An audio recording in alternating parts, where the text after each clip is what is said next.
Phoenix was an opportunity that could have succeeded, but it was probably destined for failure the minute they made the decision to go with off-the-shelf software.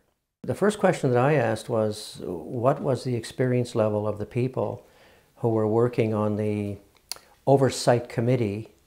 And I believe that someone would want to go back and look at the experience level, because if you don't have the right experience, it's awfully hard to ask the right questions. So even though you're on a committee and there's this concept of horizontal accountability, if you don't have some pretty basic experience, it's hard to ask the right question. So I think that's something that should be examined.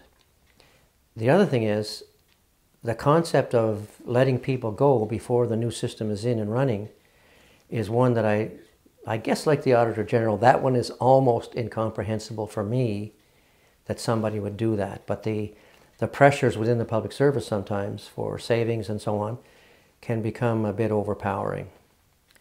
But that one I have a hard time accepting, that somebody actually made that decision. Now, having said that, I did have a call one time when after I left National Defense, where they were having trouble with the reserve pay system, and somebody had actually taken out the machine that was running the system and put it out in the garbage because the chap who was writing the software for the new system insisted it was going to work. And the thing is, it was a UNIVAC machine that they didn't make anymore, and it got rained on, so the rest is history. But that was a lesson that somebody should have been aware of before they ever got involved with Phoenix. And I am also not sure that the people in Phoenix understood the size of what they were doing. It's not as easy as it seems.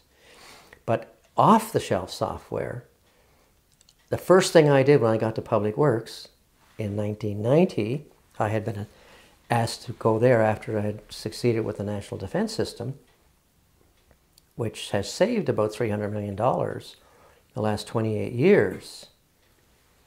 The first thing I did was I went to people in the know to say, I have ideas, but I want to know professionally. So I got in touch with the Advanced Technology Group of Pete Marwick, who were in Chicago, and said, okay, tell me about off-the-shelf software. What are the dangers? That's the first thing I did. And I said, I want a recommendation. Do I look for these or not? And the answer was no, but under very strict circumstances. Could you consider it if you even were going to go down that road? You had to meet some very specific circumstances.